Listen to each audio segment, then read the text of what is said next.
감사합니다. 오늘 예배를 통해서 하나님, 저희가 주님께 저희 마음을 올려드리기 원합니다.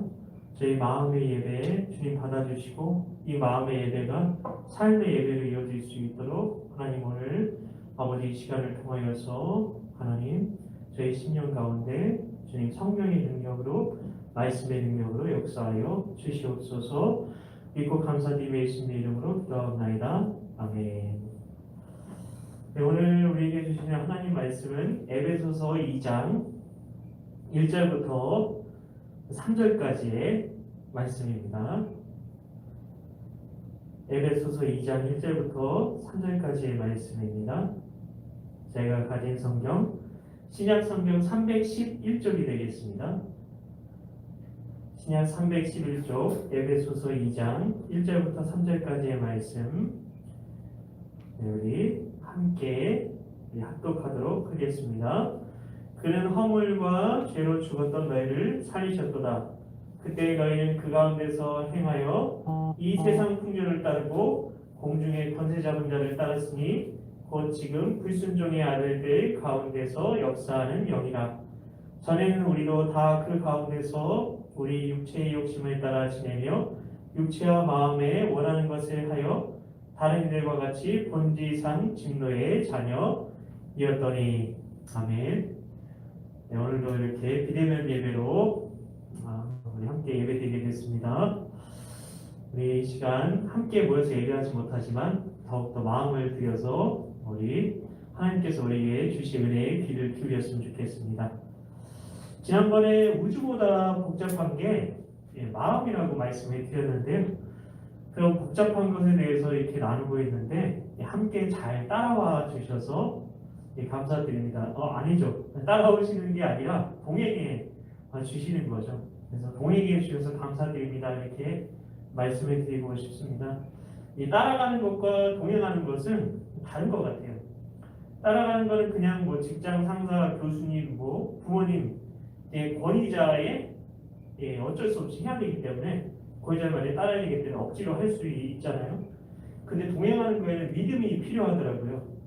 지금 비대면 예배로 이 자리에 함께 해주고 계신 우리 형제 자매님들, 아니죠, 우리 부장 선생님이 또 계시죠. 먼저 부장 선생님 먼저 말씀드렸어야 되는데 다들 믿음으로 동행해 주시는 거구나 이렇게 생각을 하니까 너무 감사하더라고요.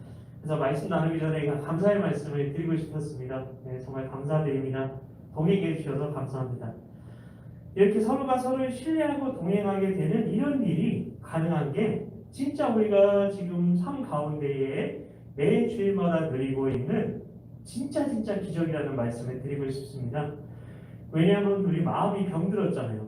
만물보다 가장 거짓되고 부패한 게 우리 마음이라잖아요. 그럼 마음으로 진심을 나누는 관계라는 게 그렇기 때문에 이런 관계가 처음부터 불가능한 거잖아요. 그런데 여기 이곳 다솜 공동체 주님께서 세우신 교회에서는 가능하다는 겁니다. 이게 진짜 기적이라는 거죠. 할렐루야. 네, 이 병든 마음의 근데 중심에 있는 분이 계신데요. 우리가 부인해야 하는 분, 어떤 분은 죽여야 한다고까지 말하는 분인데요. 네, 처음에 제가 이야기를 꺼냈을 때 예수님 떠올리셨다고 뭔가 점점 이상해지는 것 같아서 이 목사 뭘 얘기하시나 싶을 수 있는데요.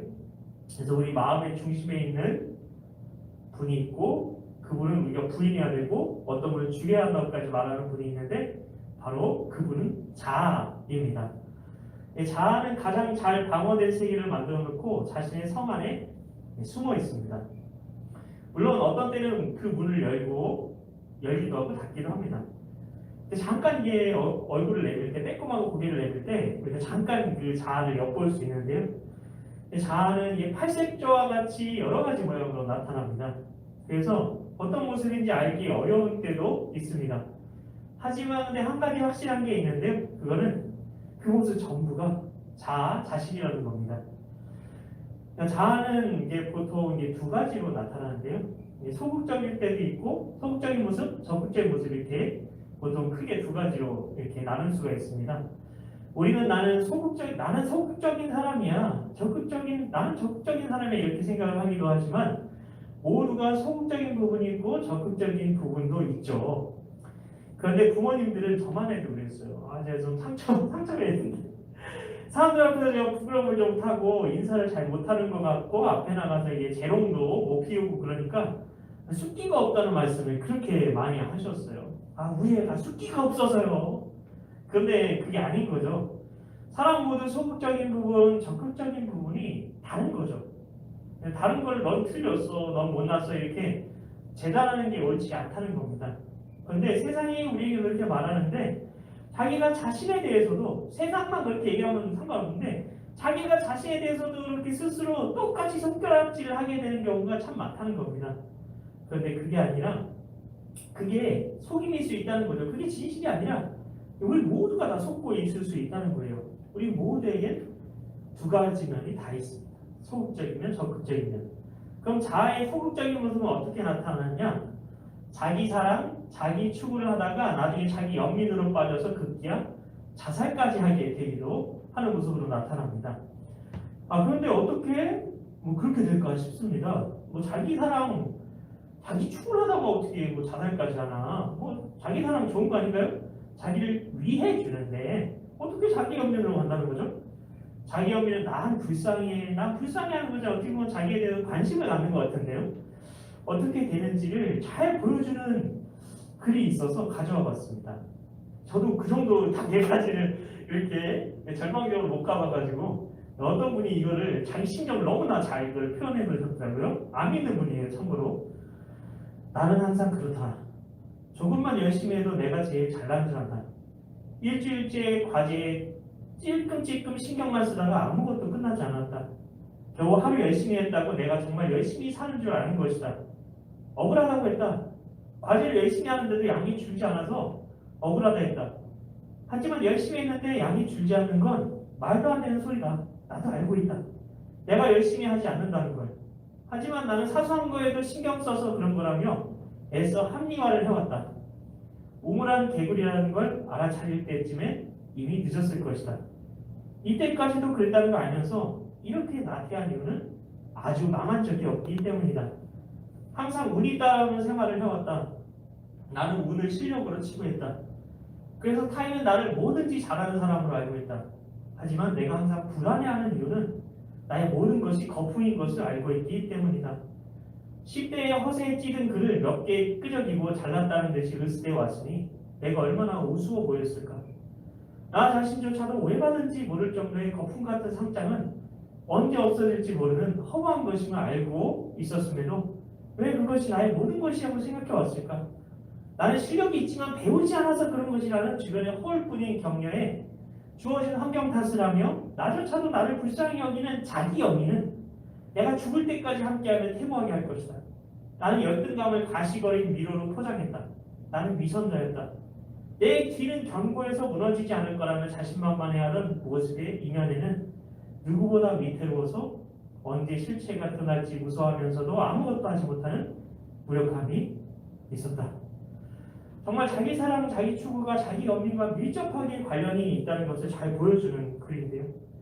자기 변명과 자기 합리화를 통해서 이렇게 살면 안 되는 것을 알면서 괜찮아, 평안해, 안전해, 다 남들 탓이지, 환경 탓이지 이런 식으로 잘하는 철옹성을 쌓으면서 우리는 살고 있는 겁니다. 그런데도 그 밑바닥이 없는 자아의 늪에 우리가 빠져들어가고 있거든요. 그러면서도 나올 수 있는 길을 찾지 못해 방황하며 살아가는 게 우리의 인생입니다. 반면에 이게 적극적인 면도 있다고 했는데 적극적일 때도 있죠. 적극적일 때는 아주 교만해집니다. 그리고 내가 잘났다고 생각하고 경쟁자들을 내가 이길 수 있다고 생각하니까 적극적인 마음이니까 다른 사람들을 전부 경쟁 상대로 보고 경쟁자들을 하나씩 눌러가며 자신의 아성을 쌓아가는 아주 도전적인 태도를 취하기도 합니다. 저는 그런 적이 없는데 저는 늘 소극적인 사람이에요 라고 생각하시겠지만 그래서 전 누구한테 큰 소리 한번 안 쳐봤어요 하시는 분들도 계시겠지만 드라마 같은 데 보시면 강한 분 앞에서는 막 굽신거리다가 자기보다 약한 분 앞에서는 강한 척 하시는 분들을 볼 수 있잖아요. 가정에서 그런 분들 많이 볼 수 있어요. 그래서 직장에서는 아무 말도 못하다가 그 스트레스 다 받아가지고 집에 와가지고 폭군으로 변하는 그런 아버지. 예, 그런 분들이 그런 거예요. 저도 부끄러운 과거가 있어요. 제가 학창 시절에 싸움을 잘했을 것 같은가요? 못했을 것 같은가요? 예, 예, 지금 못했을 것 같다 이렇게 얘기하실 것 같은데 잘 보셨어요. 지금은 제게 남동생이 예, 제가 남동생이 하나 있는데요. 지금은 얼마 전에 남동생을 만났는데 저를 보더니 그런 겁니다. 럭비 선수 같다고. 그만큼 살이 찐 거죠. 제 학창 시절에 저는 삐쩍 많았어요. 50kg까지 나간 적도 있었어요. 이 키에 그 몸무게만 어땠을지 심장이 가시죠. 근데 뭐 키 하다 보니까 우리 준수 형님이 서울 떠올라서 번데기 앞에 주름 잡는 그런 것 같은데 그래도 그때는 큰 편이었어요. 어쨌든 제가 근데 학창 시절에 괴롭힘을 많이 당했거든요. 예, 왕따 뭐 당하고 뭐 맞고 근데 저보다 약해 보이는 애가 하나 있는 거예요. 하나 보이는 거예요. 하나 애가 그 아이를 제가 강한 척하면서 때린 거 있죠. 예. 저는 굉장히 소극적인 애였어요. 근데 저희도 적극적이고 싶은 부분들이 있었다는 거죠. 남보다 잘하는 게 있다고 생각하면 교만하고 잘난 척하고 그 영역에서는 지고 싶지 않고 그렇다는 겁니다. 우리 모두에게는 소극적인 면이 있고 적극적인 면이 있습니다. 그런데 이 두 가지 밑에는 모두 다 지독한 자기 사랑이 있다는 데는 차이가 없습니다. 소극적인 면 아까 설명드렸는데 적극적인 면도 자기 사랑이 어떻게 나타나느냐? 교만하게 자기가 최고가 되고 싶은 그 마음에서 적극적인 면이 출발하잖아요. 네, 천상천하 유아독존이라는 말 있죠. 우주간에 나보다 더 높은 존재는 없다. 우주간에 나보다 더 존귀한 존재는 없다는 말이 천상천하 유아독존인데요. 이처럼 인간은 지독히 자기 중심적이라는 겁니다. 사람의 마음은 그래서 아무 목적도 없이 이유도 없이 목표해진 게 아닙니다. 그렇게 가정에 그냥 향방 없이 가증하게 된 게 아니라는 거죠. 기차가 철로를 따라 갈 수밖에 없는 것처럼 철저하게 죄가 놓은 철로에 따라서 좌로나 우로나 치우치지 않고 한 방향을 향해 가고 있는 겁니다. 그 방향이 바로 자아라는 겁니다. 자아를 추구하고 만족시키기 위해서는 수단과 방법을 가리지 않습니다. 그러면서 그럴 수밖에 없다고 온갖 이유를 막 덧붙여가면서 자기 변명과 합리화로 늘 자기를 위로하고 난 불쌍해하면서 결국에는 궁극적으로 자기가 원하는 일을 어떻게 해서든 하고 맙니다. 나나나나나나 그런 있잖아요. 이승준 씨 요즘 많이 나오는데 그분이 불렀던 유명한 노래 가사처럼 내가 인정받고 내가 사랑받고 내가 칭찬받고 내가 사람들을 좌지우지하고 조종하고 흔들면서 자기 만족을 추구하느라 치열하게 살아가는 거죠. 이 자아사랑이라는 방향성은 한 번도 바뀐 적이 없고요. 그 타겟을 절대 놓치는 법도 없습니다. 딱 포커스가 딱 이렇게 온돼가지고 포커스가 맞춰져서 한 번도 거기서 벗어난 적이 없어요. 그런데 그러다가도 하나님이 남겨두신 양심이 있잖아요. 거기에 부딪히고 상황에 막 부딪히게 되기도 합니다. 그럴 때도 인간은 얼마든지 변하면서 자기가 아닌 다른 얼굴을 만들어낼 수 있습니다. 가면을 쓰고 살게 되는 거죠. 나는 진짜 안 그러는데 사람들에게 인정받으려고 내가 아닌 사람들이 원하는 모습으로 가면을 만들어 쓰고 살아가는 거죠. 이게 바로 타락해서 하나님의 원형을 잃어버린 인간 내면의 흉물스러운 모습입니다. 인간 내면의 교활하고 부정적인 모습이 그럼 어떻게 이루어졌을까요?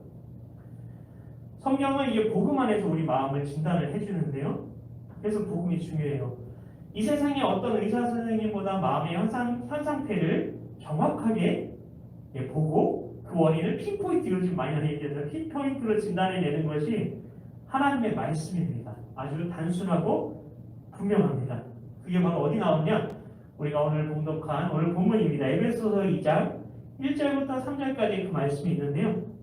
이 3절부터 거꾸로 한번 보시면 3절에서 마음의 현 상태에 대해서 말을 해주고 있고요. 지금 현 상태 어떤지 진단해 주는 거예요. 그리고 그 현 상태에 대한 원인을 2절에서 왜 그런지 원인을 2절에 설명해 주고 그럼 이 문제의 근원이 뭐냐, 뿌리가 뭐냐 그 1절에서 밝혀주는데요. 자, 다시 한번 오늘 말씀을 제가 공독하려다가 지금 제 걸로 아까 처음에 좀 방송사고가 있었죠. 지금 원래 준수형제님 핸드폰으로 하려다가 이게 제 걸로 지금 하고 있는데요. 지금 배터리가 제게 금방 닳아요. 그래가지고 얼마 안 남을 것 같아서 원래 이렇게 본문을 읽으려다가 이렇게 그냥 넘어갈게요. 자, 이제 드디어 성경이 진단한 우리 마음의 진단서를 공개를 하겠습니다. 3절에 보면 마음의 현 상태에 대해서 나온다고 했는데요. 모든 인류에게 나타나는 공통적인 현상이 있습니다. 우리가 전에는 다 우리 육체의 욕심을 따라 지낸다는 겁니다. 어머니 뱃속에서 우리가 탯줄을 끊고 나올 때부터, 어쩌면 뱃속에 있을 때부터 인간은 하나님을 떠난 그 순간부터 자기가 하나님인 줄 아는 겁니다. 자기가 자기한테. 성선설, 성악설 잘 아시죠? 누가 혹시 성선설 얘기하고 누가 혹시 성악설 얘기했는지 기억나시나요? 맹자는 성선설, 그리고 순자는 성악설, 이렇게 생각하시면 됩니다. 그래서 성선설은 인간이 천성이 선하다는 거고, 성악설은 태생부터 인간은 악하다, 이렇게 얘기했던 거죠. 그런데 성경은 인간이 어떤 그 성선설을 따르고 있을까요? 성악설을 따르고 있을까요? 성악설을 따르고 있습니다. 그럼 성경 어디에 나오냐? 3절에 나옵니다. 3절에서 인간은 어떤 자녀라고요? 본지상 진노의 자녀다, 이렇게 이야기를 합니다. 이 본지상이라는 말은 고대 그리스어로 휘시스인데, 휘시스. 이 휘시스라는 말은 날 때부터 가지고 있는 성향, 이런 뜻을 가지고 있습니다. 그러니까 성악설이 맞는 거죠. 날 때부터 가지고 있는 성향이 진노의 자녀다, 그런 뜻이니까요. 인간은 자라면서 점점 자아가 형성이 되어 가는데요. 학자들에 의하면 3살 때 자아가 형성된다고 합니다. 그래서 아기를 키우는 엄마들 사이에 3살을 뭐라고 하죠? 미운 3살, 이렇게 얘기합니다. 그렇게 이쁘기만 하고 말도 잘 듣던 그런 아기가 갑자기 자기 마음대로 하기 시작하거든요. 저희 막내도 얼마나 싫어하는 말을 잘 하는지요. 자랄수록 자아는 자기 중심적인 성향을 고스란히 드러내는데요. 자기 욕심을 따라 자기 마음이 하고 싶은 대로 오직 자아를 추구하며 살아가게 됩니다. 자기 사랑, 자기 추구, 자기 만족, 자기 영리, 자기 의 등등. 자기 의는 자기가 잘났다는 겁니다. 이렇게 자아의 욕구가 계속해서 일어나고 그 욕구를 이루려고 충족시키려는 전쟁과 같은 인생을 살게 되는 겁니다. 그런데 이 3절 말씀과 같이 이 자아가 추구하는 모든 욕심과 그 욕심을 이루려는 의지를 만약 통제하지 않고 그냥 내버려두면 어떻게 될까요? 우리는 한결같이 신실하게 자아가 원하는 방향으로 살아가게 됩니다. 그렇지만 이 자아를 위해 살아가는 우리에게 브레이크를 걸어주는 게 있어요. 우리가 원해서라기보다 어쩔 수 없이 또는 불이익을 당하지 않기 위해서라도 사회 시스템과 법의 제재를 우리가 받게 되죠. 만약 이런 제재 없이 우리 육체와 마음의 욕구를 통제 없이 그냥 풀어놓는다면 과연 어떤 일이 벌어질까요? 혹시 눈먼저의 도시라는 영화 보셨나요? 그 영화 빨간 미디어인데 요즘으로 얘기하면, 근데 굉장히 어떻게 그 인간의 본성이 어떤 건지를 굉장히 잘 보여주고 있는 영화입니다. 예를 들어서 우리가 아무도 없는 작은 방에 컴퓨터 한 대가 있다고 생각해 봅니다. 바탕화면에 보니까 두 종류의 동영상이 있습니다. 하나는 전체 관람가의 가정 영화이고, 다른 하나는 제목만 봐도 왠지 보면 안 될 것 같은 동영상입니다. 예전에 비디오가 있었을 때 빨간 비디오, 빨간 비디오 다들 모르시는 듯한 눈빛인데요. 비디오 아시죠? 빨간 비디오. 하여튼 아무도 없는 혼자만의 공간에 있습니다. 어떤 통제도 받지 않고 법적인 책임을 질 필요도 없다면 어느 쪽에 우리 마음이 관심이 가나요? 내 의지를 붙들지 않고 의지를 나빠진다면 내 마음 어느 쪽으로 관심이 가나요?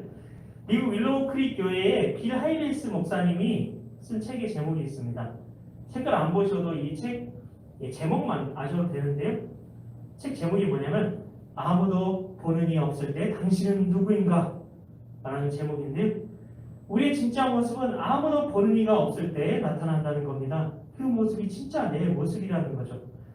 아무 통제도 받지 않을 때 엄청 도덕적이어서 절제하지 않는 이상 대부분의 사람들은 육체와 마음이 원하는 것을 하게 됩니다. 만약 술에 취해서 이성의 끈을 놓아버리면 결국 어떻게 하게 되나요? 우리가 하는 짓은 본지상 진노의 자녀의 짓이라는 것입니다. 죄송합니다. 짓이라고 했어요. 이걸 몹쓸 행동을 하게 된다는 거예요. 그런데 성경에는 이게 진노의 자녀라는 말을 쓰고 있는데요. 우리의 행동이 그럼 누구의 진노를 일으킨다는 걸까요? 누구를 말하는 거죠? 하나님의 진노. 사랑의 하나님이 어떻게 진노하실 수 있을까? 그냥 무조건 안아주고 따뜻하게 대해주고 다정하게 대해주실 것만 같은데요. 그런데 여러분 중에 아시는 분들이 있을 수 있는데요. 미국에 엄청난 부흥이 일어났던 적이 있었어요. 그걸 대각성 운동이라고 하는데 그 부흥을 일으킨 설교가 있었는데 바로 조나단 에드워즈라는 목사님이 하신 설교였어요. 그 설교의 제목은 진노하시는 하나님의 손 안에 있는 죄인들이었습니다. 이 진노라는 말은 고대 그리스 말로 올게입니다. 올게. 옳게 생각하시면 안 되고 올게. 이 단어는 원래 소망하다, 멸망하다는 뜻에서 나왔어요. 하나님께서 우리에게 닿기를 원하세요. 우리와 교제하기 원하십니다. 만나기 원하시는데 그렇게 하지 못하게 하는 것들이 있는 거예요. 제가 하나님의 왜 진노에 대해서 하나님이 좋으신 하나님인데 왜 진노에 대해서 이야기를 하고 있을까 생각을 해봐서 분노에 대해서 사전을 찾아보고 싶더라고요. 그랬더니 분노를 이렇게 말하고 있습니다. 자기 요구의 실현을 부정 및 저지하는 것에 대한 저항 결과 생기는 정서라고 되어 있습니다. 자기가 원하는 게 있어요. 그걸 실현하고 싶은데 그걸 막 못하게 하고 저지하는 그런 것 때문에 생기는 마음이 바로 분노라는 겁니다. 천지창조 그림 아시죠? 하나님을 향해 인간이 손을 뻗고 있는 듯한 그림이 있잖아요. 이처럼 하나님이 우리의 손을 잡고 싶으신데 막고 있는 게 있어서 화가 나시는 겁니다. 하나님과 우리 사이를 가로막고 있는 그게 뭐죠? 오직 너희 죄악이 너희와 너희 하나님 사이를 갈라놓았고 너희 죄가 그의 얼굴을 가려서 너희에게서 듣지 않으시게 함이니라. 이사야서 59장 2절 말씀 엄청 유명하잖아요. 우리랑 하나님 사이를 가로막고 있는 유일한 게 있는데 그게 바로 죄라는 겁니다. 우리가 하나님이 사랑이시라는데 어떻게 사람들을 지옥에 던져넣을 수 있느냐 이렇게 생각할 수 있습니다. 근데 중요한 질문입니다. 근데 정말 하나님이 던져넣는 걸까요? 잘 한번 생각해 보세요. 아니면 하나님이 아무리 돌아오라고 말씀하셔도 우리가 안 듣고 죄가 좋다고 죄의 꽁무니를 따라가다가 죄랑 함께 무적에 지난번에 무적에 밑바닥이 없는 구덩이라고 말씀드렸는데 그 무적에 그 멸망의 바닥도 없는 곳으로 내가 좋아서 나의 선택으로 추락해 버리는 것일까요? 어떤 분들은 지옥이 그렇게 무서운 곳이라면 어떻게 해서든 하나님이 개입하셔서 막아주셔야 하는 게 아니냐, 하나님 너무 말도 안 되는 거 아니냐, 그러면서 무슨 하나님이 좋은 하나님이냐, 사랑의 하나님이냐, 어떻게 그럴 수가 있느냐 라고 합니다. 잘 한번 생각을 해보세요. 하나님이 다른 부분은 개입하길 바라지 않으면서 이럴 때만 개입하셔서 지옥만 안 가게 해달라는 거잖아요. 얼마나 동기가 악한가요?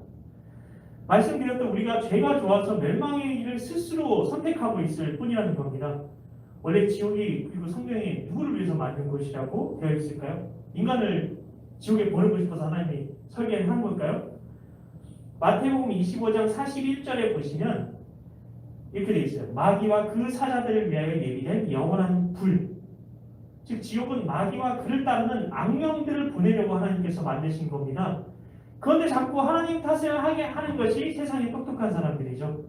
어떻게 해서든 하나님을 나쁘게 만들려고 하는 겁니다. 그냥 그리고 그 말하는 것과 행동이 다른 분으로 만들려고 하는 거죠. 그들이 이렇게 하는 이유도 결국 자아를 위한 겁니다. 자아가 원하는 바를 채우는데 하나님이 걸림돌이 되니까. 우리가 나라고 생각하는 실체가 무엇인지 한번 잘 생각해 보세요. 거의 얼마 안 남았어요. 이제 말씀 우리 끝날 때가 다 가까워요. 우리가 I am a boy 할 그 어린 시절부터 말해왔던 1인칭 주어 I, 나. 그때부터 우리는 내가 원하는 것을 해야만 마음의 만족이 된다고 생각하며 살아왔어요.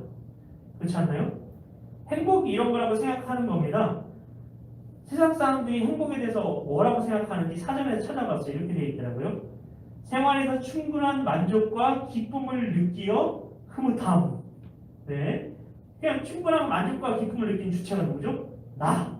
그래서 내가 살면서 충분한 만족과 기쁨을 느껴서 흐뭇하면 그게 행복이라는 겁니다.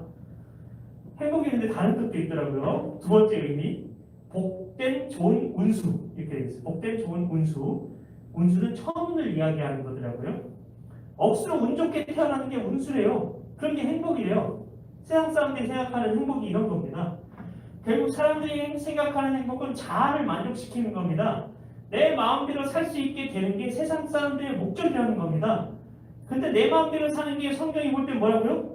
본질상 진노의 자녀의 행동. 자아가 원하는 걸 채워지면서 내 마음대로 사는 게 아주 이게 심각한 문제라는 겁니다. 이 자아가 바로 문제의 핵심입니다. 그런데 이 자아가 나쁜 것이었을까요? 아니죠. 자아가 나쁜 게 아닙니다. 자아가 병든 거죠. 병든 자아가 모든 문제의 원인이라는 겁니다.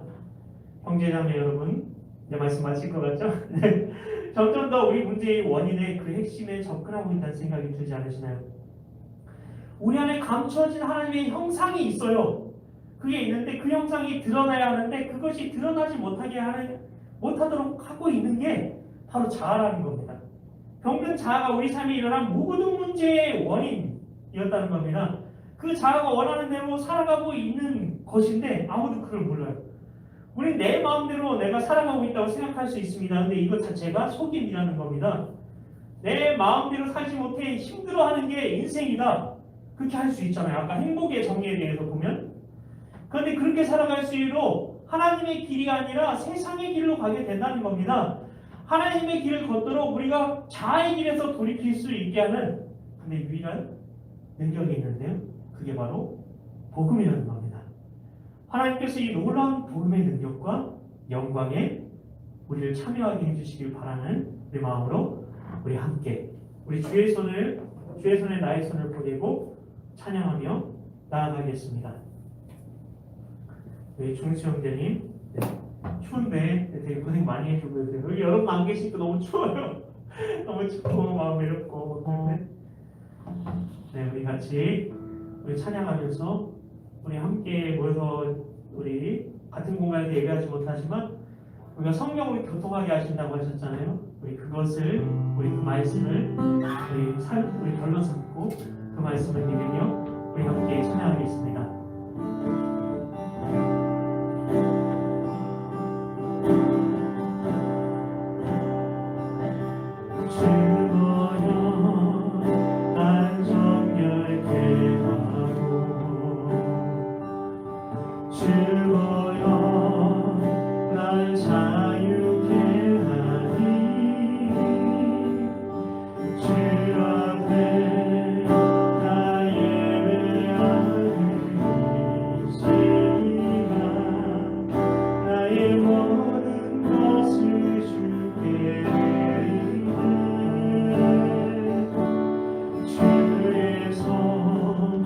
날 위해 지키셨고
함께 잠깐 기도하겠습니다.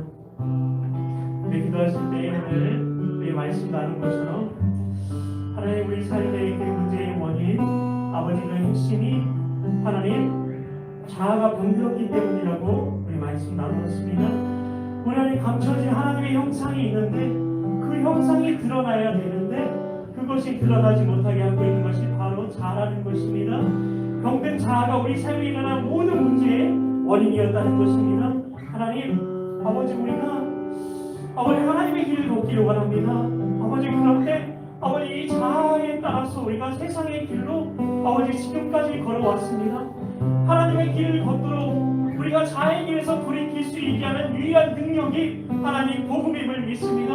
하나님 이 복음의 이 놀라운 복음의 능력과 영광에 아버지 우리가 모두가 참여할 수 있도록 하나님 아버지 이 시간을 통하여서 지금 이 시간 그 복음의 능력으로 아버지 이 시간을 만나 주시옵소서. 하나님 이 시간 아버지 복음을 통해서 아버지 우리의 병든 자아를 아버지 주님 아버지 볼 수 있게 하여 주시고 하나님 우리가 하나님 앞에서 아버지 주님 하나님의 긍휼과 자비하신 가운데에 아버지 하나님의 얼굴을 구하며 나아가는 우리 모두가 되게 하여 주시옵소서. 우리 같이 기도하며 나아가도록 하겠습니다. 하나님 아버지 감사합니다.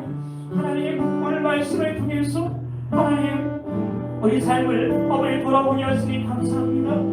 하나님 우리 안에 감춰진 하나님의 영상이 있습니다. 우리 모두에게 아버지 하나님께서 드러나기를 원하시는 아버지 주님 하나님의 영상이 있는데 하나님 그 영상이 드러나야 하는데 아버지 드러나지 못하게 막고 있는 아버지 그것이 아버지 바로 아버지 병든 자라는 것을 오늘 말씀을 통해 우리가 살펴보았습니다. 하나님 우리는 아버지 우리가 내 마음대로 아버지 주님 인생을 살아가고 있다고 생각했습니다. 하지만 아버지 실상은 아버지 내 자아가 원하는 대로 아버지 우리가 인생을 살아가고 있었다는 것입니다. 하나님 우리가 내 마음대로 살지 못해서 힘들어하는 것이 아버지 주님 우리가 살아가는 인생이라 할 수 있는데 하나님 진정으로 하나님께서 원하시는 것은 내 마음대로 사는 것이 아니라 주님의 뜻대로 주님의 마음대로 살아가는 것임을 아버지 오늘 말씀을 통해 아버지 다시 한번 우리가 깨닫게 되었습니다. 우리가 하나님의 길을 걷길 원합니다. 하나님께서 원하시는 그 길로 우리가 가기를 원합니다.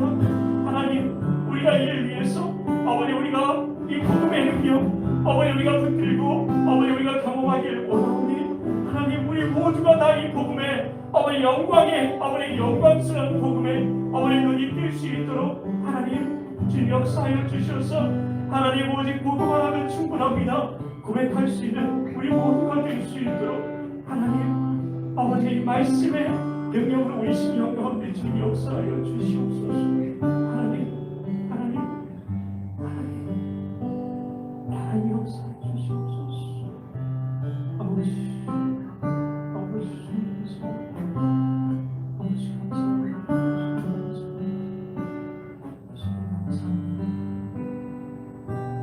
예수님의 이름으로 감사하며 기도드립니다. 아멘. 하늘에 계신 우리 아버지, 아버지의 이름을 거룩하게 하시며 아버지의 나라가 오게 하시며 아버지의 뜻이 하늘에서와 같이 땅에서도 이루어지게 하소서.